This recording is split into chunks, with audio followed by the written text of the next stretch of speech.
आखिरी जमाने में सबसे शरीफ आदमी वो होगा जो जिना करते हुए देख के सिर्फ इतना कहेगा, भाई साहब थोड़ा पीछे चले जाओ। इतना कहेगा वो कि दीवार पीछे चले जाओ भाई, उसको सबसे शरीफ आदमी समझा जाएगा। ये मेरे आका ने आखिरी जमाने की अलामतें बताई। ये के दिन की जो सबसे बड़ी बात मैं कह रहा था वो ये 20 अप्रैल को वो रसूल तशरीफ लाया है जिसने इंसानों को उनकी हकीकत से आशना कराया है। तुम इंसान हो तो कैसे जियो, जानवरों की तरह नहीं। दुनिया तुम्हें जंगली बनाना चाहती है। हम देख रहे हैं बहुत सारे जंगल से छूटे हुए यहाँ पे भी आए हुए हैं। यहाँ पे मतलब दुनिया में हमारे माशरे में आए हुए हैं। उनको देखकर लगता नहीं इंसानी शक्ल है। इंसानों की तरह जीना सिखाया मेरे आका ने, इंसान को इंसानियत से आशना कराया। सबसे बड़ा पैगाम है। जाहिर सी बात है, आप इंसान हैं, चाट कर तो नहीं खाते जमीन पर। आपके सामने चावल डाल दिया जाए, दाल डाल दिया जाए और कहा जाए चाट के खाओ, आप कहेंगे मैं बकरी कुत्ता थोड़ी ना हूं, मुझे प्लेट में दो, हाथ उठा करके खाऊंगा। तो इतना तो आपको पता है इंसान इस तरह से खाता है, इंसान वैसे नहीं खाता। तो मेरे आका ने यह भी बताया इंसान इज्जतों का मुहाफिज है, कुत्तों और गधों की तरह जिना नहीं करता बाजारों पर। वो जानवर है, उनके यहां रिश्ते नहीं होते। जो गधा जिस गधी को पाले, जो कुत्ता जिस कुतिया को पाले, उनके यहां अक्ल शऊर नहीं। लेकिन इंसान भी अगर उसी सिफत में जीना चाहता है तो मैं समझता हूं कि जंगल के राज की तरह, जानवरों की तरह जीने का सलीका दिया जा रहा है। मेरे मुस्तफा ने वो सलीका नहीं दिया। आज पूरी दुनिया को एक रिवाज दिया जा रहा है। ये कॉमन बातें, क्या मौलवियों की बात सुनते हो? आओ नंगे हो जाओ, आओ नंगे हो जाओ बाजारों में, तुम भी नंगे हम भी नंगे। आप क्या समझते हैं? आपको ये जो सोशल मीडिया चलाने के लिए दिया जा रहा है, मुफ्त में दिया जा रहा है। कभी आपने सोचा फेसबुक, व्हाट्सएप, इंस्टा और न जाने कितने ऐसे, ये स्नैपचैट, ये जो सोशल साइट्स है, एक दूसरे को चैट करने के लिए सबसे रीढ़ की हड्डी माने जाते हैं। इसका कोई सब्सक्रिप्शन चार्ज नहीं, 1 रुपया भी नहीं लिया जाता, 1 रुपया भी नहीं। अरे अगर कोई एजुकेशन लेना है, आपको कोई कोर्स करना है, इंटरनेट में भी बहुत सारे एप्लीकेशन ऐसे हैं जो वो चार्ज लेते हैं सब्सक्रिप्शन का। मंथली आपको फीस देना पड़ता है, वहां पर तो फीस देना। ये चैटिंग के जितने ऐप हैं क्यों खुले आम मुफ्त दिए जाते हैं? आप हर चीज एक दूसरे से शेयर करो, नंगी तस्वीरें भी भेजो, नंगी तस्वीरें देखते भी रहो। मेरे अजीजों, ये माइंड प्रोग्रामिंग है। मेरे आका सल्लल्लाहु अलैहि वसल्लम ने 1400 साल पहले फरमाया था, एक दौर आएगा जब तुम देखोगे कि इंसान रास्तों पर ऐसे जिना करेंगे जैसे कुत्ते और गधे जोड़ा खाते हैं। और सुनो, सबसे ताज्जुब की बात, मैं हदीस पढ़ रहा था, रोंगटे कांपने लगे। मैं सच बता रहा हूं, हुजूर फरमाते हैं उस जमाने का सबसे शरीफ आदमी कौन होगा पता है? सबसे शरीफ आदमी, हुजूर फरमाते हैं उस आखिरी जमाने में सबसे शरीफ आदमी वो होगा जो जिना करते हुए देख के सिर्फ इतना कहेगा, भाई साहब थोड़ा पीछे चले जाओ। इतना कहेगा वो कि दीवार पीछे चले जाओ भाई, उसको सबसे शरीफ आदमी समझा जाएगा। ये मेरे आका ने आखिरी जमाने की अलामतें बताई। ये दुनिया वो मिजाज दे चुकी है। आज कोई मौलवी बोले इन नौजवानों को तो सब उस पे बरस पड़ेंगे। कौन से जमाने के मौलाना हो आप? क्या लड़कियों से बात करना कोई ऐब की बात है? एक नहीं, हम 70 लड़कियों से रोज बात करते हैं, रोज छोड़ते हैं। दुनिया ने तुम्हें इसकी आदत डलवा दी। ये इतना नॉर्मल कर दिया गया, कॉमन कर दिया गया कि किसी की इज्जतें कुछ नहीं होती। और फिर मैं कहता हूं, तुम अपनी बहनों की इज्जत की फिक्र क्यों करते हो जब दूसरों की बहनों पर रात की तारीकी में डाके डालते हो? क्यों अपनी बहनों की इज्जत की फिक्र? बल्कि वो दौर भी आ जाएगा जहां से दुनिया शुरू हुई थी। मेरे अजीजों, अब वो दौर भी तुम देखोगे कि बहनों को खुद ही लो बाजारों में ला देंगे।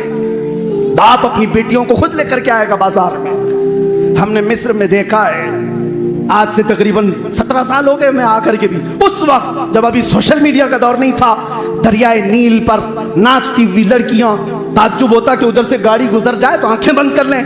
लेकिन किसी साथी ने कहा कि ये तवाइफ नहीं है, ये नाचने वालियां नहीं है, ये फैमिली के साथ आई हुई लड़कियां हैं, उनके माँ बाप सामने बैठे हुए हैं।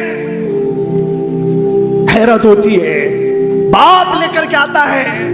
और ये किसी मैं अहले गैर मुल्क की बात नहीं कर रहा, मुसलमान मुल्क की बात कर रहा हूं। हमने बगदाद में, इराक में भी ये सारे हरकतें होती हुई देखी है। क्या अब जमाना नंगा हो जाएगा? और इस तरह से तुम्हें आज मशहूर कर दिया गया कि तुम नेकियों को सुनना भी नहीं चाहते। आज कोई भी मौलाना कहे तो उसको फौरन बंद कर दो, अरे इसका मत सुनो। कोई चुटकुले सुनाने वाला हो, शादियों की बात करने वाला, औरतों की बात करने वाला, उसको वायरल करो, खूब सुनो उसको। मजेदार मुफ्ती है, मजेदार मौलवी है। लेकिन तुम्हें जिना से अगर कोई रोके, तुम्हारी आंखों की पाबंदी की बात करे, का पुराने ख्यालात वाला आदमी है। अजीजा ने गिरामी, आपसे मैं ये कहता हूं, तुम जिस इस्लाम की बात करते हो वो इस्लाम नहीं है। ये मेरे आका का इस्लाम तो ये था, मेरे आका का इस्लाम तो ये था कि नबी पाक सल्लल्लाहु ताला अलैहि वसल्लम के सहाबा जिस मुआशरे में रहते, बरसों हो जाते उन्होंने भाभियों को नहीं देखा था, बरसों हो जाते अपने सगे भाई की औरत को नहीं देखा।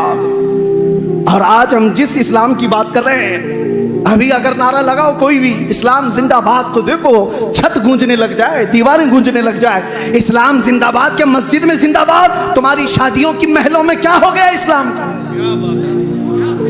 कहां है इस्लाम? तुम्हारी बीवियों पर इस्लाम जिंदाबाद नहीं, तुम्हारी बेटियों पर इस्लाम जिंदाबाद नहीं, तुम्हारी माओं पर इस्लाम जिंदाबाद नहीं। हम किसी शादी में जाने से अब घबराने लग गए, डरने लग गए।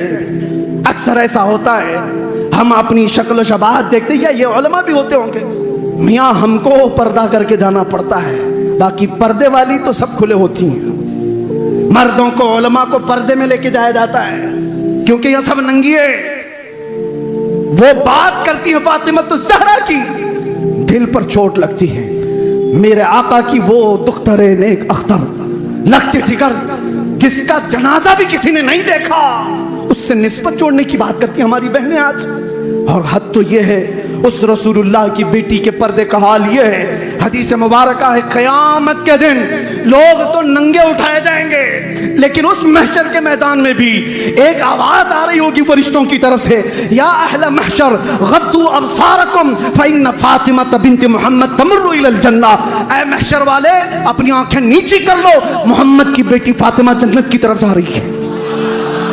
उस दिन भी ऐलान होगा, और हमारी औरतें उनसे निस्बत जोड़ने की बात करती हैं। ये बेहयाई का दौर। आज इस इनकलाबी दिन पर मेरा ये पैगाम है, मेरे आका सल्लल्लाहु अलैहि वसल्लम ने जिस नुक्ते पे हमें छोड़ा था, आओ उस नुक्ते पर। मेरे आका करीम सल्लल्लाहु ताला अलैहि वसल्लम दुनिया से जाने से पहले एक मर्तबा ऐसा हुआ कि रोए मेरे आका ने। हुजूर से सैयदना अबू बकर सिद्दीक ने पूछा, या रसूल अल्लाह सल्लल्लाहु अलैहि वसल्लम, गम किस बात का? मेरे आका फरमाते हैं, अभी मेरे पास दुनिया आई थी, उसने कहा मेरा मालो मता ले लो, मैंने ठुकरा दिया। दुनिया ने कहा मेरा हुस्न जमाल कबूल कर लो या रसूल अल्लाह, एक से एक लड़कियां आपकी खिदमत में होंगी।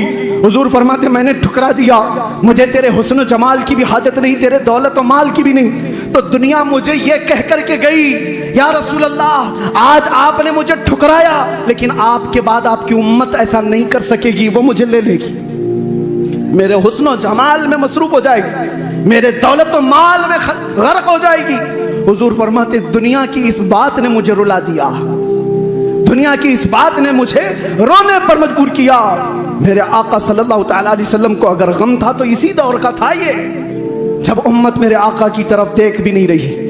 आज साल में एक मर्तबा क्या हम जलसा करके उस नबी रहमत का हक अदा कर सकते हैं? उस कायनात के आका व मौला की खिदमत का हक अदा कर सकते हैं? जिंदगी भर सद्दा शुक्र अदा करने के बाद भी मेरे मुस्तफा के निकले हुए आंसू के कतरे का भी हक पूरी उम्मत नहीं अदा कर सकती, पूरी उम्मत नहीं अदा कर सकती। जो ना भूला हम गरीबों को रजा, याद उसकी अपनी आदत कीजिए। आज मेरा पैगाम सिर्फ ये, मैं दर्द दिल के साथ कहता हूँ, दुनिया तुम्हें देख रही है और मेरे नबी के नाम से देख रही है, और आज तुम यहाँ पर कहते हो मुझे देख करके मैं जो चीखता चिल्लाता हूँ, मेरे ऊपर बड़ी पाबंदियां, जो कुछ भी लगाने की कोशिशें की जा रही, इसलिए कि जज्बात का मुखर्रिर बना, इसलिए सिर्फ कि लोग हुजूर की शान रिसालत में भौंकने लग गए। और मैं कभी इसके दर पर्दा सोचता हूँ, आखिर ये कुत्ते भौंकने तक आए क्यों? इनको यहां तक का रास्ता दिया किसने? मेरे आका को इन्होंने देखा नहीं, हुजूर को समझा नहीं, सोशल मीडिया उठा करके नबी को गालियां देने लग गए।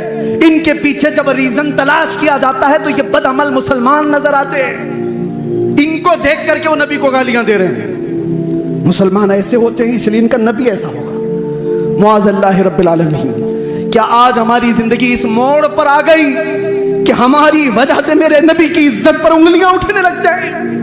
हमारी जिंदगी आज इस मोड़ पर आ गई कि हुजूर को पढ़े बगैर आदमी गाली देने लग जाए इसलिए कि मैंने अमल ऐसे दिखाए लोगों को। शराब की बोतल हमारे हाथ में आ गई, नशे के अड्डे पर मैं बैठा, ताश के पत्ते हमारे गलियों में, तो दुनिया फिर ये समझने लगी कि मोहम्मद का पैगाम यही था।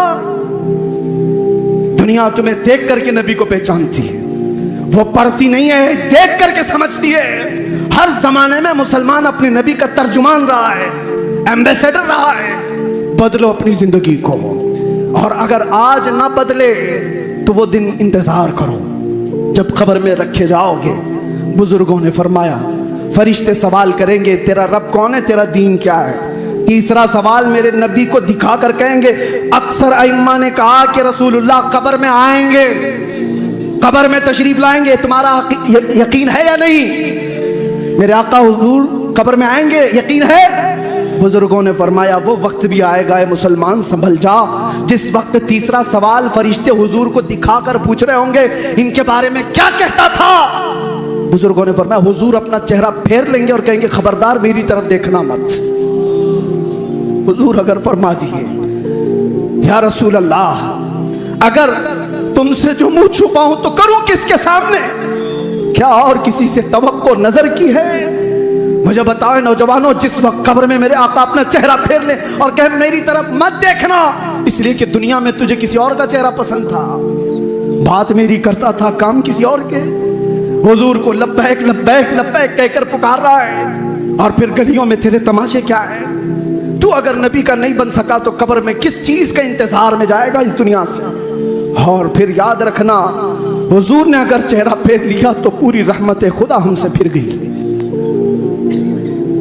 रहमत खुदा जिससे रूठ गई उसका क्या होगा? फिर ना खबर है उसकी, ना हशर है। हशर में भी कोई उसका मावा मलजा नहीं रहेगा। इसीलिए मुझे बार बार घूम फिर करके उसी बात पर आना पड़ता है। बरेली के इमाम ने हमारे दिलों पर उंगली रख करके कहा था, आज ले उनकी पनाह, आज मदद मांग उनसे, कल ना मानेंगे कयामत में अगर मान गया। वहां तो सब मानेंगे, सब मानेंगे। आज ले उनकी पनाह और आज मदद मांग उनसे।